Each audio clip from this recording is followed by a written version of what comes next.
ಹಿಂದಿನ ವರ್ಷಗಳಲ್ಲಿ ಗುರುಗಳಾದವರು ಸಂಚಾರ ಮಾಡ್ತಾ ಪ್ರತಿಯೊಂದು ಹಳ್ಳಿಗಳಿಗೂ ಸಂಚಾರ ಮಾಡ್ತಾ ಹೋಗ್ತಾ ಇದ್ರು. ಹೋಗಬೇಕಾದ್ರೆ ಆ ಹಳ್ಳಿಯವರಿಗೆ ಗೊತ್ತಾಗ್ತಿರ್ಲಿಲ್ಲ ಗುರುಗಳಿಗೆ ಬರ್ತಾರೆ, ನಮಗೆ ಈಗೆಲ್ಲ ದರ್ಶನಾಶೀರ್ವಾದ ನೀಡ್ತಾರೆ ಅನ್ನೋದು. ಆಗ ಅವರಿಗೆ ಯಾವುದೇ ರೀತಿಯಾದ ಒಂದು ವ್ಯವಸ್ಥೆಯನ್ನು ಆ ಸಂದರ್ಭದಲ್ಲಿ ಮಾಡ್ಕೊಳಕ್ಕಾಗ್ತಾ ಇರಲಿಲ್ಲ.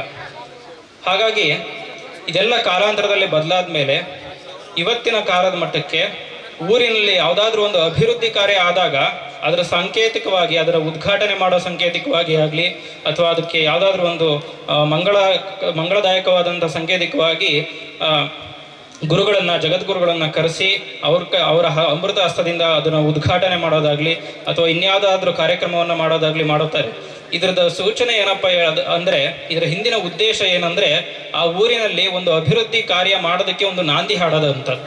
ಅದು ಇವತ್ತಿನ ಕಾಲದಲ್ಲಿ ಬದಲಾಗಿರೋ ವಿಷಯ ಆಗ್ತಾ ಇದೆ.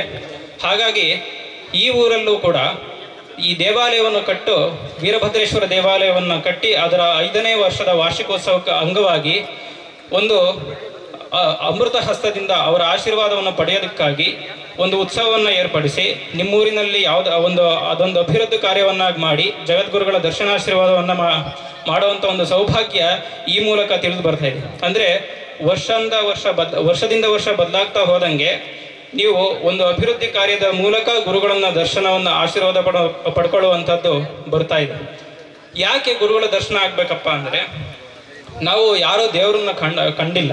ಹಾಗಾಗಿ ಗುರುಗಳ ಮೂಲಕನೇ ನಾವು ಶಿವಸ್ವರೂಪವಾದ ಗುರುಗಳ ಮೂಲಕನೇ ನಾವು ದೇವರನ್ನ ಕಾಣೋದು ಸಾಧ್ಯ ಆಗುತ್ತೆ.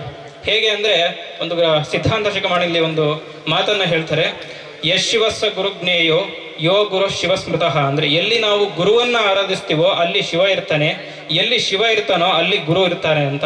ಅಂದರೆ ಶಿವ ಅಂದರೆ ದೇವರು ಅಂತ ಮಾತ್ರ ಅಲ್ಲ, ಅಲ್ಲೊಂದು ಮಂಗಳ ಸ್ವರೂಪ. ಅದು ಎಲ್ಲಿ ಮಂಗಳ ಇರುತ್ತೆ ಅಲ್ಲಿ ಗುರು ಇರ್ತಾರೆ, ಎಲ್ಲಿ ಗುರು ಇರ್ತಾರೋ ಅಲ್ಲೇ ಮಂಗಳ, ಅಲ್ಲೇ ಪುಣ್ಯ ಇರುತ್ತೆ ಅಂತಕ್ಕಂಥ ಮಾತನ್ನು ಅಲ್ಲಿ ಹೇಳ್ತಾರೆ.